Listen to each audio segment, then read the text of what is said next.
Ang kapal ng face ng best friend ko. Hi, I'm Venture. Please hide my identity. Call me Camila, 26 years old from Taguig. Ito na sigurang pinakamasakit pero pinakamalakas kong kwento. To be fair, hiwalay na sina mama at papa bago pa dumating si Chloe, my best friend. Pero kahit ganun, hindi pa rin matanggap ng puso ko. Hindi dahil gusto kong magbalikan sila, kundi dahil may mga hangganan lang talaga sa buhay na hindi mo dapat tawirin.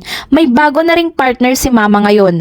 Masaya na siya at ako rin. Akala ko okay na. Lumaki ako sa maayos na pamilya. Si Papa may car business sa Taguig at BGC. Kilala sa pagiging maayos at galante. Si Mama naman marketing consultant. Classy, matalino at mabait. Pero habang lumalaki ako, madalas silang nagtatalo about sa time, money at priorities. Hanggang sa isang araw, sabi ni Papa, hindi ko na kayang ipilit kung wala na yung love. Kahit gaano kalakas magmahal ang mga magulang, may mga laban silang hindi natin kayang ayusin para sa kanila. Pagkatapos ng hiwalayan ng parents ko, lumipat si Mama sa Baguio. Ako, naiwan sa Taguig para tulungan si Papa sa business. Nung nag-start na ako mag-college, may nakilala ako at naging best friend ko si Chloe. Sabay kami sa lahat, heartbreak, gala, plano sa future. Pero sa totoo lang, may pagkamalandi lang talaga siya minsan. Kahit ganon, na solid pa rin yung friendship namin. Kaya nung sinabi niyang naghahanap siya ng trabaho, inirekomenda ko pa kay Papa, try mo sa car shop namin, baka need ng admin secretary. Hindi ko alam, yun palang magiging pinakamalaking pagkakamali ko sa buhay. Mabilis silang naging close ni Papa. At first, normal lang naman, pero habang tumatagal, parang may kakaiba. Laging may bagong bag, bagong phone, bagong necklace si Chloe. Nung minsang tinanong ko pa siya, "Uy bes, new phone?" Ngumiti lang siya at sabi, "Gift ng papa mo," sabay kindat. One night, this January lang, napadaan ako sa shop. Doon ko sila nakita sa parking lot. Magkahawak yung kamay, nagtatawanan pa. Parang sila pa yung nasa pelikulang rom-com, para akong tinamaan ng malakas na suntok. Hindi ko alam kung mas masakit yung katotohanang niloko ako bilang anak o bilang kaibigan. Hindi naman ako meksena sa kanila since matanda na rin si Papa. Baka naghahanap siya ng kaligayahan. Lumayo ako that time at pumunta sa Tagaytay. I just cut ties. I focused on my work, on myself. Okay na sana, may peace of mind na rin ako. Hanggang kahapon, tinawagan ako ni Papa, "Camila, I have great news. We are engaged." Tapos sinundan pa niya ng gusto ni Chloe na maging bridesmaid ka para daw makita ng lahat na healed na tayo. Akala ko joke lang yon, pero hindi. Annulled na si Mama at Papa, kaya malaya na raw siya. Pero ang sakit pa rin kasi kahit legal, hindi ibig sabihin moral. Kahapon lang, nagkita kami ni Chloe sa cafe. Hindi ko alam kung anong lakas ng loob meron siya. Nakaupo siya, naka-designer bag pa nga, at bagong car keys sa mesa. Ngumiti siya at sabi, "Come, I just want to clear the air. Alam kong galit ka pa, pero soon, I will be your stepmom, whether you like it or not." Sabay tawa, "Don't worry, hindi ko naman lilimasin lahat ng pera ng papa mo. Hindi ko kailangan gawin yon kasi sa puso niya, ako na ang may-ari." Oh my gosh, admin, pwede ko bang ihampas yung kape sa mukha nito? Pero imbis na ibuhos ang kape sa mukha niya, ngumiti ako. Sabi ko, "You are right, Chloe. You can have his money, his time, his name. Pero isa lang ang hindi mo makukuha sa akin, ang respeto.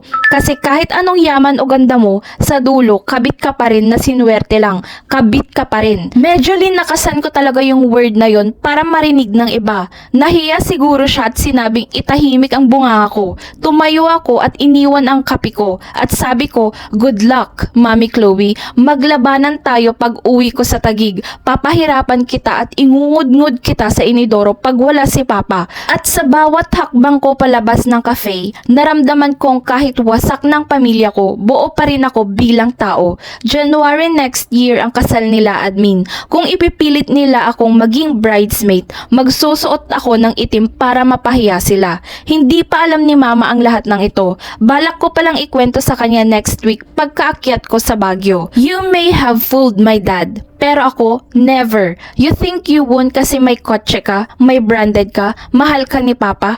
Kahit anong suot mong diamonds, hindi kanyan matatanggal ang bahid ng pagiging traidora mo. You will always be the girl who seduced her best friend's father. So enjoy your fancy ring kasi balang araw, iiyak ka rin sa parehong mesa na tawa-tawa ka ngayon. And when that happens, promise, ako mismo ang tatawa sa harap mo.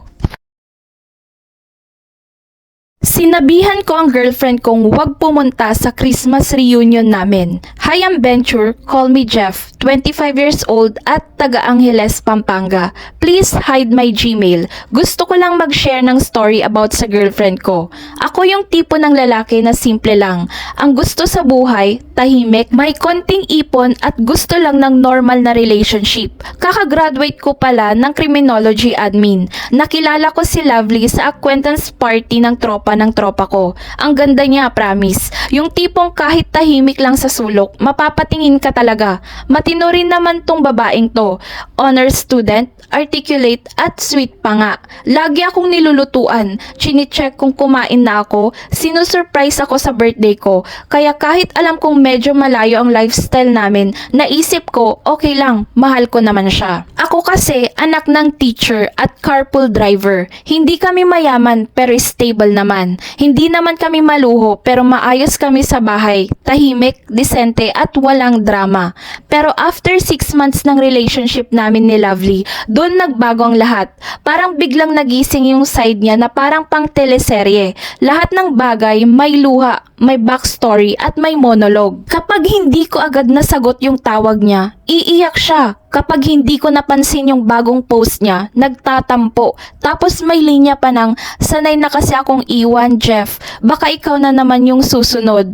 At first, naawa pa ako. Pero habang tumatagal, nakakabwisit at nakakainis na. Parang lahat ng simpleng usapan nagiging audition para sa best actress sa buhay kong magulo. Lagi niyang sinasabi, hindi mo ako maiintindihan kasi mayaman ka. Kami nga ni Mama nagtitinda lang ng barbecue sa kanto dahil estudyante pa ako. Si Papa, farmer lang. Buti na lang may mga tita akong OFW. Sila lang tumutulong sa amin. Walang masama sa pagiging mahirap. Pero bakit parang kasalanan ko pa? Bakit tuwing nag-aaway kami, kailangan laging may kami kasi mahirap card? Minsan pa, kumakain lang kami ng pizza. Bigla niyang sasabihin, grabe, dito ka sanay no? Sa amin, tuyo lang at kanin. Like, pwedeng mag-relax ka, pizza lang to ng Shakey's. Kalma, hindi ko kailangang maramdaman na may mali sa pagiging okay. Hindi ko kailangang mapagod kakasalo sa drama mo. Tapos eto pa, sinama ko siya sa family reunion namin. Akala ko magiging masaya kasi close at welcoming naman ang pamilya ko.